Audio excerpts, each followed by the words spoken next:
The massive alien ship appeared without warning above Seoul one peaceful morning. The sky was clear and blue until the giant shadow blocked the sun.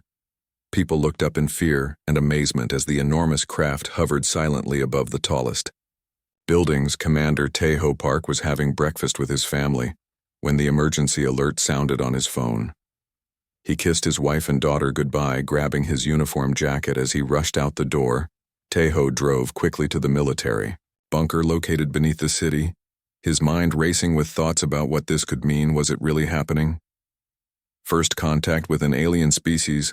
All the training exercises suddenly felt inadequate as he parked his car and ran to the security checkpoint. Soldiers saluted him, looking just as worried as he felt. Inside the command center, dozens of military personnel stared at large screens showing the alien ship. It was unlike anything humans had built. The metal surface shimmered with strange lights and the design seemed to defy physics. Taeho joined Defense Minister Jae-won Kim, who was already coordinating with other world governments. "Reports are coming in from everywhere, sir," said a young officer, handing Taeho a tablet. "Similar ships have appeared over Beijing, Tokyo, New York, London, and 20 other major cities. They are all the same size and design." Taeho studied the information, his face tight with tension. The alien vessels had positioned themselves strategically over population centers but had made no aggressive moves, yet the world waited to see what would happen next. Captain Sunmi Lee entered the room carrying equipment. She was one of the military's best technology experts and had been called from the research division. Sunmi nodded at Taeho as she set up scanning devices aimed at the monitors. "They are broadcasting something on all frequencies," announced the communications officer. Suddenly the main screen flickered and displayed the image of a creature none of them had ever seen before. The alien had scales that shifted colors in the light, 4 arms with long fingers and a tall, thin body. Its face had 3 large eyes and a small mouth that curved upward in what seemed like a smile. "We are the Voraks," said the creature, speaking perfect Korean. "We have come to your world after observing you for many years." Minister Kim stepped forward toward the screen. "What are your intentions?" he asked, trying to sound calm.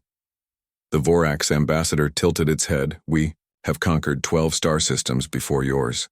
Your planet has resources we require, and your position in this galaxy is valuable.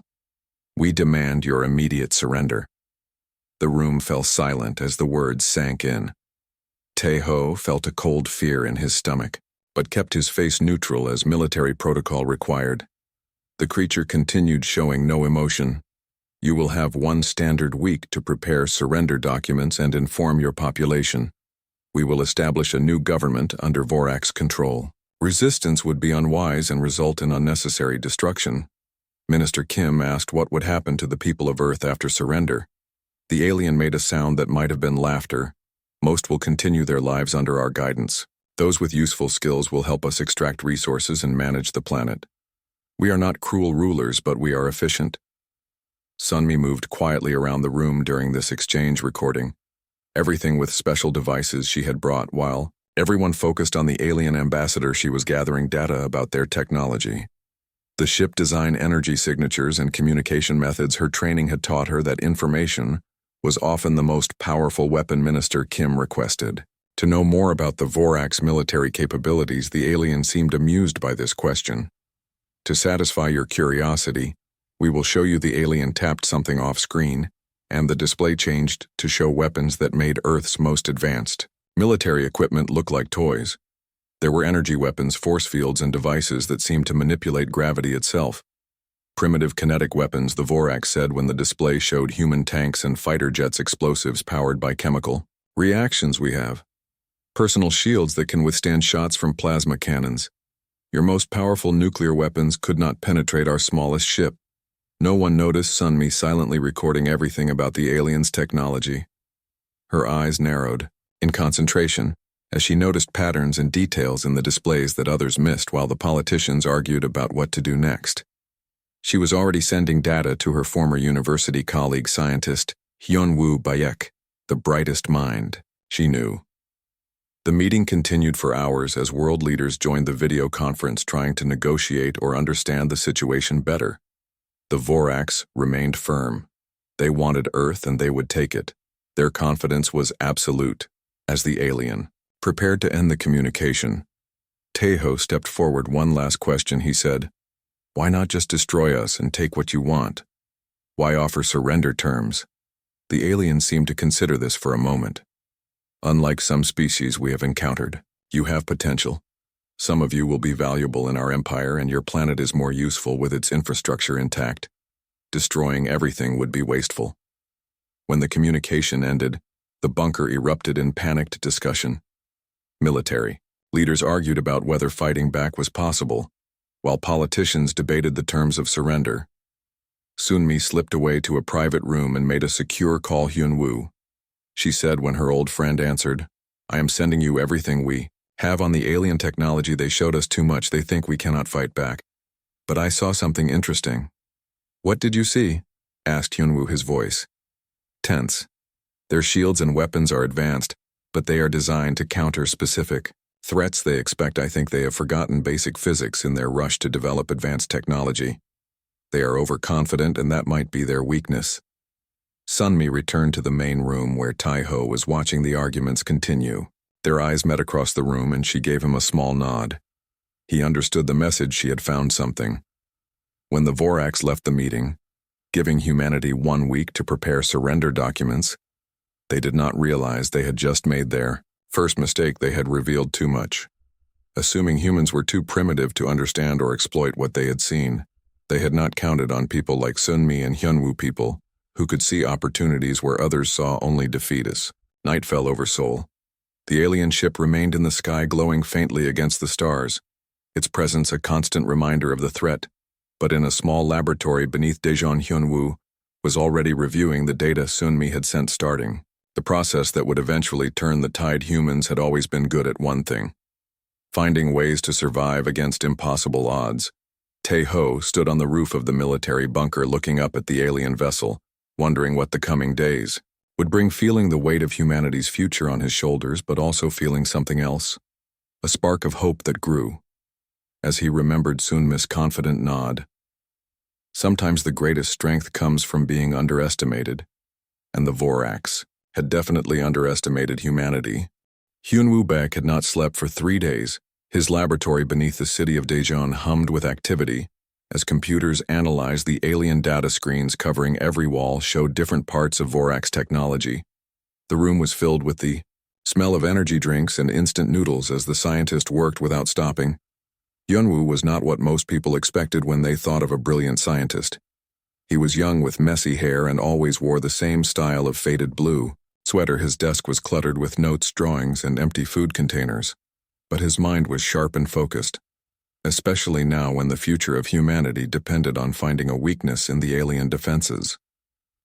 The door to the lab slid open as Sunmi entered. She had driven through the night to reach him, her military uniform wrinkled from the journey, dark circles under her eyes showing her exhaustion. But her face brightened seeing the progress on the screens. You made it, said Hyunwoo, not looking up from his work, his fingers moving quickly over the keyboard. I thought they might keep you in Seoul. I told them I needed to check on a research project, Sunmi replied, placing her bag on a chair. No one questioned it too much. Everyone is busy planning evacuation routes or drafting surrender terms. She paused, looking at the main screen. What have you found? Hyunwoo finally stopped typing and turned to face her, his eyes bright despite his tiredness. Something amazing, he said, leading her to the central display table. Look at this. The table lit up, showing a 3-dimensional model of the alien shield technology. It rotated slowly, revealing layers of energy fields and the internal systems that powered them. Sunmi leaned closer, studying the details. They use an energy field that disperses high-energy attacks, Hyunwoo explained, pointing to specific parts of the model. Their shields are calibrated against advanced weapons, lasers, plasma, even nuclear detonations. But Sunmi began understanding dawning on her face. Exactly, Hyunwoo continued. They have never encountered our primitive weapons before, at least not for hundreds of years. Their defense systems identify threats based on energy signatures. It's expecting high-tech attacks. He pulled up another display showing a simulation of how the alien shields responded to different weapons when hit by a laser. The shield glowed and absorbed the energy when hit by a plasma blast. It created a counterfield, But when he ran a simulation of a simple, metal projectile, something unexpected happened. Sunmi leaned forward, her tired eyes suddenly alert. "The shield doesn't activate properly," she said. Hyun Woo nodded. "It barely reacts at all. Their defense system is so advanced it doesn't recognize simple kinetic impacts as serious threats. It's like having an advanced computer security system that can stop sophisticated hackers, but can't stop someone who simply breaks the window and takes the computers. What happens if we use something low-tech?" Sunmi asked. "Something their systems don't recognize as a weapon." Hyun-woo smiled for the first time in days. "Exactly, I've been running tests. Their shields might be completely ineffective against certain types of mechanical impacts or specific frequencies of sound. They have evolved beyond these simple weapons, so they have forgotten how to defend against them." He pulled up another screen showing test results from various simulations. The data clearly showed that certain old-fashioned weapons might penetrate the seemingly impenetrable Vorax defenses. Sunmi studied the numbers, her military training helping her understand the strategic implications. In the corner of the lab, a small team of researchers worked on building prototypes based on Hyun-woo's designs. They had been sworn to secrecy, and were all people he trusted completely. Among them was Ji-ho Nam, a former engineering student who had worked with Hyun-woo before. Ji-ho was testing materials, trying to find the perfect composition for their weapons across the room. Another screen showed news broadcasts from around the world, people panicking, governments arguing, some already preparing to surrender. The Vorax ships remained positioned above major cities, a constant reminder of their power. Hyun-woo turned to a different computer and pulled up designs for a weapon. The plan showed something that looked like an old-fashioned cannon, but with modern components. "It's based on an electromagnetic acceleration system," he explained. "Basically a railgun, but modified to fire projectiles at a very specific velocity, with a specialized metal alloy." "Will it work?" asked Sunmi. "Theory. Yes," he replied, "but we need to test it, and then figure out how to build enough of them quickly enough to make a difference." Ji-ho, who had been listening while working, suddenly stood up. "The field test worked," he shouted excitedly, holding up a tablet with test results. "The prototype penetrated the material sample we took from their landing craft." Sunmi and Hyun-woo rushed over, examining the data. It showed that their specially designed projectile had indeed pierced through a small sample of alien material that Sunmi had secretly collected during the first meeting with the Vorax. "This changes everything," Sunmi whispered, looking at the results with wide eyes. Hyun-woo nodded grimly. "Get the president on the line. We need to start production immediately, and contact your brother at the steel mill. We are going to need a lot of metal." The next few hours were a blur of activity. Sunmi made secure calls to military commanders and government officials who she knew would listen, while Hyun-woo refined the weapon designs for mass production. They decided to call the operation Thunderclap, a reference to how unexpected their counterattack would be. Min Ho-song, Sunmi's brother, received the call while overseeing work at the Pohang Steel Works, one of the largest steel manufacturing facilities in Korea. At first, he thought his sister was joking when she explained what they needed, but the seriousness in her voice convinced him. "You want me to convert our entire production line to make these components?" he asked, looking at the designs she had sent to his tablet. "How quickly?" "As fast as humanly possible," she replied. "We have less than a week." Meanwhile, in the lab, Hyun-woo worked with his team to create a detailed implementation plan. They would need to set up production facilities all over the world and train people to use the new weapons, all while keeping their activities hidden from the Vorax, who were surely monitoring Earth communications. The team worked through the night, fueled by determination and the hope that they had found a way to fight back. As dawn approached, Hyun-woo stepped outside the lab for the first time in days, needing fresh air. The sky was beginning to lighten, and he could see the alien ship hovering in the distance. It seemed so powerful, so unstoppable, but he knew better now. Inside the lab, Sunmi was studying maps of Korea, marking potential locations for weapon deployment. They would need to position their forces carefully to maximize the impact of their first strike. She thought about her family and Seoul, living in the shadow of the alien ship, and worked with renewed purpose. By midday, their plan was taking shape. Messages were being sent through secure channels to military units and industrial facilities around the world, carefully coded to avoid detection by the Vorax. Soon thousands of people would be working to save humanity, and the aliens would never see it coming because they were too busy laughing at Earth's primitive technology. That was their mistake, Hyunwoo said to Sunmi as they watched the sun setting. On the third day, their arrogance blinds them. They think we have given up, but they don't understand what humans are capable of when everything is at stake. Sun-mi nodded her eyes, reflecting the determination that was spreading across the planet as word of their discovery traveled through hidden networks. Sometimes the oldest solutions are the best ones. She said sometimes you just need to throw a rock. From the command center of the massive mothership high above Earth, the supreme commander of the Voraks watched the planet. With growing impatience, his six-fingered hands tapped on the control panel as he studied the movement patterns below him. Something was not right. These creatures are more stubborn than we thought, he told his officers who stood at attention around him. Our scans show increased activity at their industrial centers. They appear to be moving military equipment instead of preparing surrender documents. A younger officer stepped forward. Perhaps they are simply relocating their forces as a show of resistance before ultimately surrendering. Supreme Commander, many species go through this phase of denial. The Supreme Commander was not convinced. His three eyes narrowed as he watched the data streams. Most species we have conquered accepted their fate by now. Prepare the city destroyers. We will make an example of one of their smaller cities tomorrow that should speed up their surrender process. The officers bowed and left to carry out his orders. None of them were particularly worried. The humans were primitives after all, with weapons that had not changed significantly in centuries compared to Vorax technology. Meanwhile, on Earth, Operation Thunderclap was in full swing across Korea and around the world. A massive secret effort was underway in abandoned factories, mines, and underground facilities. An old technology was being reborn and improved at the Pohang Steel Works, now converted into the largest weapons factory in Asia. Min Ho-song supervised the production line once he had made car parts. Now he was creating components for humanities. Last hope, the factory floor hummed day and night with activity as workers assembled the special railguns designed by Hyunwoo.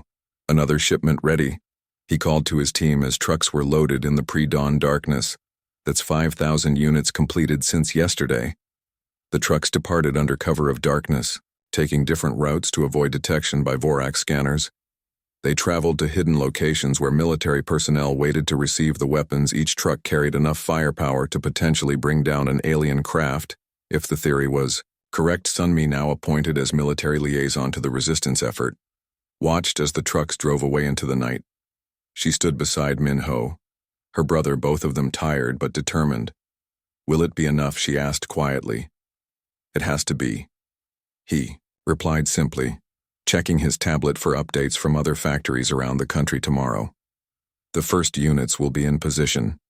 Sunmi nodded, then looked up at the night sky where the alien ship loomed like an artificial moon. They think we're giving up, she said.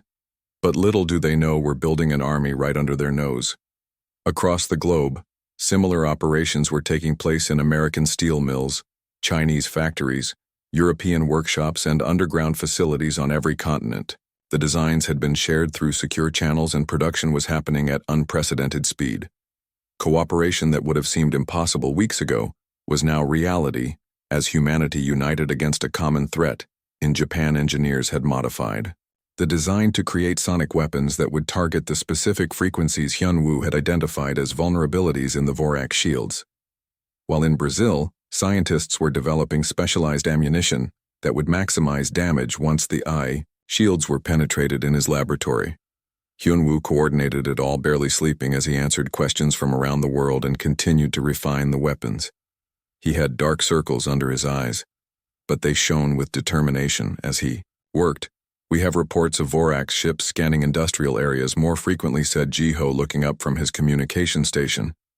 They might be getting suspicious. Then we need to accelerate the timeline, replied Hyunwoo, pulling up the global deployment map on his screen. If they decide to attack before we're ready, it could be devastating. The map showed thousands of green dots representing completed weapon units and their positions, while red dots showed areas still waiting for shipments. There were more green than red now, but some major cities were still undefended. Commander Tae-ho entered the laboratory, bringing news from the military command. We have intelligence that the Vorax are planning to attack Incheon tomorrow morning. As a demonstration, he said, his face grim. They want to show what happens to those who resist. Yunwoo, Sunmi, and Jiho exchanged worried looks. Incheon was a major port city with millions of inhabitants, and they had only managed to deploy a few hundred weapons there, not enough for a proper defense. We need to redirect shipments, said Sunmi, immediately moving to the communication station. We have to prioritize Incheon. Now, Taeho nodded in agreement. The military is already evacuating as many civilians as possible without alerting the Voraks, but we can't move millions of people in one night without them noticing in the hours that followed. A desperate effort began. Trucks that had been heading to Seoul, Busan, and other cities were rerouted toward Incheon, even as military units worked to prepare defensive positions throughout the port city. It was a race against time as dawn approached. Sunmi and Taeho drove to Incheon to coordinate the defense personally. The roads were strangely empty as they approached the city. Most civilians had been told to stay indoors as part of a surprise emergency drill. The perfect cover for positioning weapons around the city. The modified railguns were not what most people would expect as superweapons. They looked almost primitive compared to what science fiction had imagined. Simple electromagnetic accelerators designed to fire specially crafted metal projectiles. They were being hidden on rooftops, inside abandoned buildings, and even disguised as construction equipment. Yunwoo joined them at the command post they had established in an underground parking garage. Bringing the latest data from his lab, the Vorax ship will likely position itself directly over the city center, he explained, showing them a projection on his tablet. At that height, our weapons will need to be fired at maximum power. Sunmi studied the deployment map. We have 327 units in position, she said. Not enough for a guaranteed victory, but maybe enough to surprise them. Taeho looked at both of them, uncertainty in his eyes. What if we're wrong? He asked quietly. What if their shields block our weapons after all?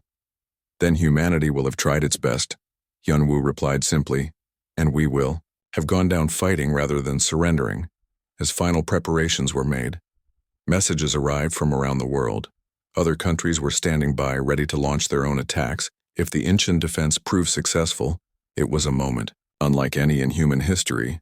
People of all nations working together in secret while alien invaders watched from above, unaware of what awaited them.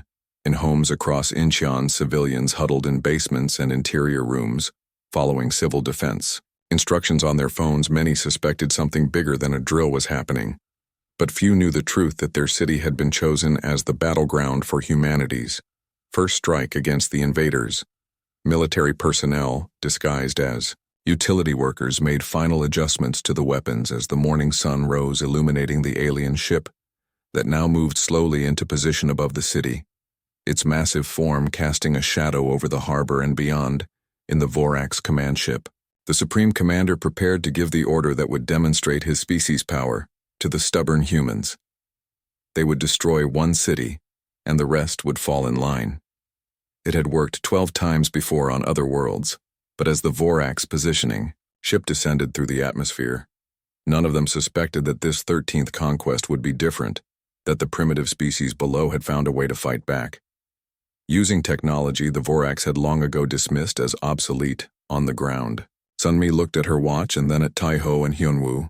It was almost time. The most important moment in human history was about to begin, and the fate of Earth would depend on whether a hidden genius had correctly identified the weakness of an advanced alien species. Get ready, she said into her communication device as the alien ship lowered into position above them. The storm is about to break. The Vorax Supreme Commander stood in the control room of the mothership, his scaled skin changing colors, with his emotions flashing between dark purple rage and pale blue shock as reports flooded in from around the planet. Half his invasion fleet was crippled, damaged ships limping back to the mothership, while others had crashed, unable to escape the primitive weapons that somehow penetrated their advanced shield. Can this be happening? He demanded, smashing his fist against the control panel. Their civilization is thousands of years behind ours. Their weapons are simple kinetic devices using technology we abandoned ages ago. His officers had no answers, staring at the data streams in disbelief. The species they had come to conquer with such confidence was fighting back effectively. The humans were adapting their simple technologies in ways the Vorax had never imagined possible. On the displays around them, footage showed human cities now bristling with the weapons that had Proven so unexpectedly effective railgun sound cannons and electromagnetic pulse devices, all targeting specific frequencies and vulnerabilities. In Vorax technology, the primitive species had found the one weakness in their advanced systems and was exploiting it ruthlessly. "We must adapt," the Supreme Commander said. Regaining his composure, recalibrate the shields to detect and block their projectiles. Prepare a counterattack with our remaining ships. But engineering officers brought troubling news. Changing the shield frequencies would take time and would make them vulnerable to other types of attacks. They had not designed their technology to defend against such basic weapons for centuries. The Vorax advancement had been focused on countering ever more sophisticated threats, not primitive kinetic impacts. Meanwhile, on Earth, the resistance was growing stronger by the hour in the week, since the first successful defense at Incheon production of the special weapons had increased. Tenfold factories running day and night to arm every city and strategic location. Sunmi had been promoted to colonel for her role in the first victory, and now led a team of officers coordinating the global defense network at a military base outside. Seoul. Sunmi was leading a team to capture a downed alien craft that had crashed during the initial battles. The Vorax crew had been killed on impact, leaving the advanced technology intact for human scientists to study inside. They found systems and devices that would have seemed like magic just weeks ago. They never expected to fight. Sunmi observed, looking at the alien control systems. "See how everything is designed for efficiency, not durability. There's almost no physical protection for vital components. They have forgotten the fundamentals of warfare because they've relied on their shields for too long." Taeho, now a general in command of Earth's United Defense Forces, joined her at the crash site, alongside Hyunwoo, whose scientific brilliance had given humanity a fighting chance. The three stood in the alien craft, examining the technology that might help them deliver a final blow against the invaders. Hyunwoo's voice came through Sunmi's communication device. "We've analyzed their main ship's shield frequency," he said, excitement clear in his voice. "The entire world is coordinating for a simultaneous attack in 1 hour. Every railgun, sound cannon, and electromagnetic pulse device will fire at exactly the same time." "The time has come," Taeho said, looking at both of them. "We either defeat them now or they will adapt and overcome our advantage." Across the planet, final preparations were being made. The weapons that had saved Incheon and other cities were now positioned for a coordinated global strike aimed at the Vorax mothership hovering high in orbit. The massive vessel was visible from the ground, like a dark star against the blue sky, a constant reminder of the threat still hanging over humanity and underground. Command centers, military leaders from nations that had been enemies just weeks ago, now worked side by side, coordinating their forces through translators and shared technology. The Vorax invasion had accomplished what nothing else could, bringing humanity together as one people united against a common threat. Minho supervised the loading of special ammunition into the largest railguns ever built, massive devices constructed in just days by repurposing industrial equipment. These super railguns could launch projectiles into low orbit, where the mothership waited in his laboratory. Jiho put final touches on a new weapon system based on the alien technology they had captured from the downed ship. It combined human ingenuity with Vorax components, creating something neither civilization had imagined before. As the hour approached, tension grew across the planet. Would this work? Or would the Vorax have adapted their shields? Would this be humanity's finest hour, or their last stand? The countdown began showing on screens in command centers around the world, minutes ticking away toward the moment of truth. The Vorax mothership. The Supreme Commander received reports that the shields had been partially recalibrated, but the process was incomplete. Engineers worked frantically to adapt their systems, but they needed more time. The humans were moving too quickly, learning too fast, necessity, driving innovation at a pace the Vorax had never witnessed before. On Earth, Sunmi, Taeho, and Hyunwoo stood together in the main command center, watching as the timer reached 0 on the shared display screen. Fire. The command went out simultaneously in dozens of languages across the planet. Thousands of weapons fired at once, railguns launching their special projectiles at carefully calculated trajectories, sound cannons emitting precisely the frequencies that would disrupt Vorax technology, electromagnetic pulse devices targeting their communication systems. It was a symphony of destruction, precisely orchestrated by scientists and military leaders working together. From the ground, the sight was breathtaking, streaks of light rising from every direction, converging on the distant shape of the mothership in space like a reverse meteor. Shower humans watched from rooftops and windows, many praying in their own ways as humanity's fate hung in the balance in orbit. The Vorax mothership was hit by wave after wave of attacks, the partially recalibrated shields failing against the sheer volume and variety of weapons. The massive vessel shuddered as critical systems were damaged, alarms blaring throughout its massive structure. The Supreme Commander watched in disbelief as his mighty ship began to fail systems, shutting down sections. Losing pressure, his crew panicking around him. These primitives had accomplished what 12 other species could not. They had found a way to defeat the invincible Vorax. Warning lights flashed across control panels as the mothership began to list, its massive engines failing, its weapon systems offline around it. The remaining Vorax fleet was similarly under attack. Smaller ships breaking apart or desperately trying to escape Earth's gravity. The final battle was brief but decisive. The Vorax, unable to adapt their defenses quickly enough to the unexpected attack methods, found their mothership crippled by thousands of projectiles moving at incredible speeds. Oscillating at frequencies their shields couldn't detect, critical systems failed throughout the vessel, leaving it at the mercy of the primitive species they had come to conquer. The massive ship began its descent toward the ocean. The Supreme Commander sent one final message. We surrender. Your species has achieved what 12 others could not. You have earned the right to negotiate peace. 3 days later, at the formal surrender ceremony, held in a neutral location, Teho represented Earth alongside leaders from other nations. The Vorax ambassador, now humbled, signed the peace treaty that would ensure humanity's independence and the invaders' departure. You must understand, the alien said quietly. We had forgotten what it means to fight with creativity and determination. Our technology made us complacent.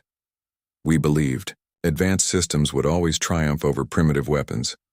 Teho exchanged glances with Sunmi and Hyunwoo, who stood nearby. That was your mistake, he replied. You mocked our weapons because they were simple, but you forgot that sometimes the simplest solutions are the most effective. As the remaining Vorax ships departed Earth, returning to their home systems, humanity began incorporating the alien technology they had captured into their own defenses. Scientists like Hyunwoo worked to understand and improve upon the advanced systems, ensuring that humans would never again be vulnerable to invasion, but they kept the railguns, sound cannons, and other primitive weapons as well. A reminder that innovation often comes not from complexity, but from seeing what others have overlooked, that sometimes an old idea used in a new way can overcome even the most advanced technology. The stars no longer seemed so distant or threatening.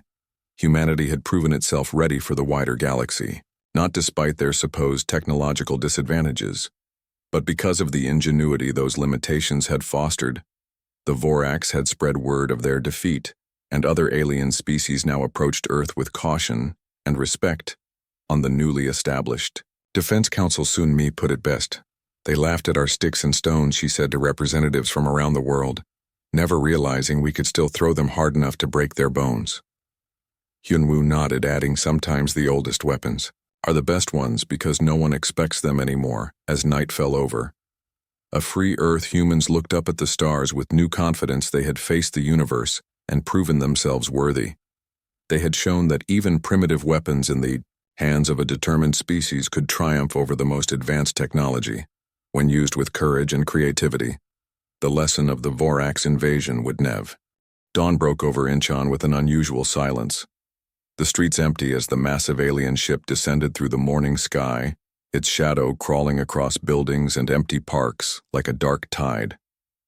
The Vorax positioning ship was larger than anything. Humans had built a floating city of metal and strange lights that hummed with power as it lowered to attack position, hidden in the command center beneath an old shopping mall. Sunmi Lee watched the screens showing the alien vessel, her heart beating fast but her hand steady on the control panel beside her. Taeho Park stood tall, his military uniform now replaced with civilian clothes to avoid detection. Both of them had barely slept, but adrenaline kept them alert. Is everyone in position? Sunmi asked into her communication device. All weapon stations report. Ready, came the response. 327 units armed and waiting for your command. Across the city, the modified railguns were hidden on rooftops and abandoned buildings. Even disguised as air conditioning units and construction equipment, each one manned by soldiers who had been quickly trained to use the new technology.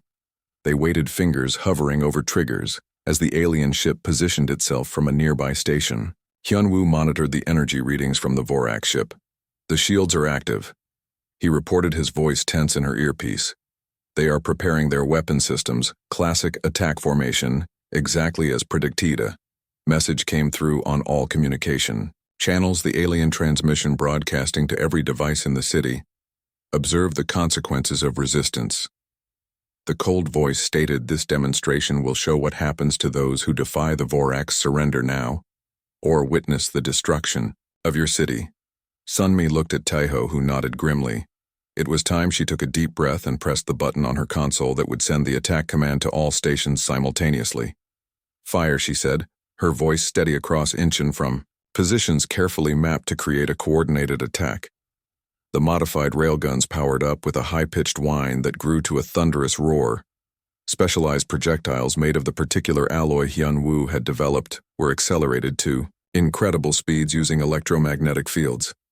The weapons fired almost simultaneously, a barrage of metal traveling at velocities the Vorax shields weren't calibrated to stop from the ground. It looked like streaks of light shooting upward toward the alien ship. People watching from windows and shelters gasped as the projectiles hit their target. And something unexpected happened. They penetrated. The first volley struck the alien ship with devastating force, where their energy weapons would have been absorbed by the Vorax shields. The simple kinetic projectiles passed through, as if the shields weren't there, punching holes in the supposedly impenetrable hull. The alien ship shuddered visibly in the sky as damage reports flooded its command center. "Impossible, their weapons are primitive," screamed the ship's captain as warning alarms blared throughout the vessel and another volley hit. In the human command center, cheers erupted as the sensor readings confirmed what they were seeing. The weapons were working. The Vorax shields designed to stop energy blasts and advanced explosives couldn't detect or stop the simple metal projectiles moving at specific speeds, with specific compositions. "Keep firing," ordered Sunmi, her voice rising. With excitement, "Aim for their engine sections and weapon systems." The railguns fired again and again, each volley more coordinated than the last. As operators adjusted their aim based on the results, they could see the alien ship now listing to one side, smoke pouring from multiple breaches in its hull, blue fluid leaking from damaged systems in their command center. The Vorax were panicking, trying to understand how their advanced technology was failing against such primitive attacks. Emergency power was diverted to shields, but the system couldn't adapt quickly enough to the unexpected threat. The ship's captain ordered evasive maneuvers, but the damaged engines responded sluggishly. "Turn the main weapon on the city center," he ordered desperately. "If we can destroy enough of them before they destroy us." But before the Vorax could fire their city destroyer weapon, another barrage hit precisely where Hyunwoo had predicted the weapon systems would be located. The specialized projectiles tore through the ship's defenses and struck critical components inside. A massive explosion rocked the vessel as energy containment fields failed on the ground. Sunmi watched with a mixture of awe and disbelief as their plan actually worked. The railguns continued firing, systematically targeting the alien ship's vulnerable points. The sky above Incheon filled with the streaks of projectiles and the flashes of explosions from the damaged vessel. Similar scenes were playing out across the globe as the news of Incheon's success spread almost instantly. Other cities revealed their hidden weapons. In London, New York, Tokyo, and dozens of other locations, humans unveiled their secret defenses.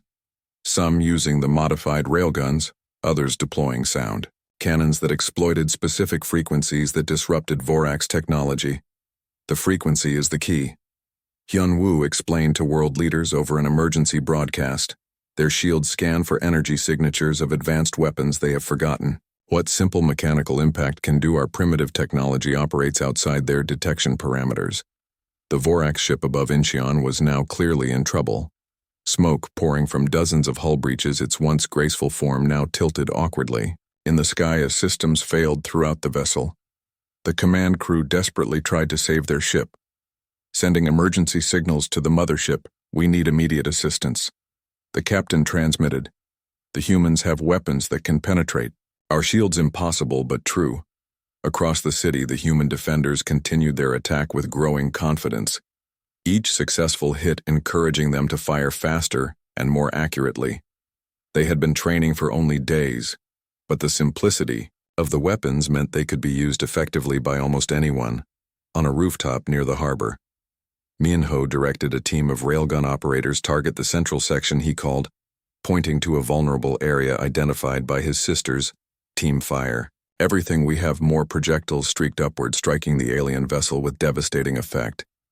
Suddenly, a massive explosion tore through the ship's center section as something critical was hit. The Vorax ship began to break apart, pieces of alien technology raining down into the harbor waters. Retreat, the Vorax captain ordered desperately as systems failed around him. All power to the emergency engines, get us back to orbit. The damaged ship struggled to rise, billowing smoke and debris. As it slowly gained altitude, the weapons had stopped firing from its damaged sections. The mighty vessel now simply trying to escape the primitive humans. It had come to conquer. In the command center, Sunmi, Taeho, and Hyunwoo watched in amazement. As the alien ship retreated, they had done it. They had actually driven off an advanced alien vessel with technology that the Vorax had mocked as primitive. By evening, reports confirmed that 7 Vorax ships had been forced to retreat, or had crashed. Around the world, the tide was turning in what would later be called the First Strike. Humanity had found a way to fight back. Sunmi stepped outside the command center, looking up at the sky where the damaged Vorax ship was now just a distant light. Retreating to space, she took a deep breath of the evening air. It smelled of smoke and metal, but also of hope. A smile spread across her face as she realized what they had accomplished. Who would have thought, she said to Taeho and Hyunwoo as they joined her outside, that the weapons they laughed at would be the ones to save us? Hyunwoo nodded, tired but triumphant. Sometimes the simplest solutions are the best ones. The Vorax forgot the fundamentals of physics in their rush to develop advanced technology. Taeho looked up at the retreating ship. This is just the beginning, he said. They will adapt, try to counter our weapons. It won't be this easy next time. Sunmi nodded, but her smile remained. They underestimated us once, she said. They won't make that mistake again, but neither will we stop fighting. The Vorax might have conquered 12 worlds before us, but Earth would not be their 13th. The battle for humanity had just begun, and for the first time there was real hope of victory.